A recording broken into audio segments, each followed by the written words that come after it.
வேதாகமத்தில் மரங்கள்.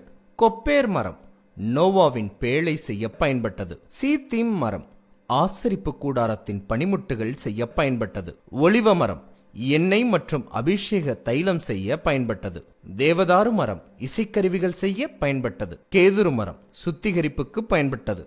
பின்பு சாலமோனின் தேவாலயம் கட்டுமான பணிகளுக்கும் பயன்பட்டது. காட்டத்தி மரம் சகியு இயேசுவை காண பயன்பட்டது. கிச்சிலி மரம் நேசருக்கு ஒப்பாக கூறப்பட்டது. வாதுமை மரம் ஆரோனின் கோல் துளிர்த்ததும் பழங்களை கொடுத்ததும் இந்த மரத்தின் கொப்பிலிருந்துதான்.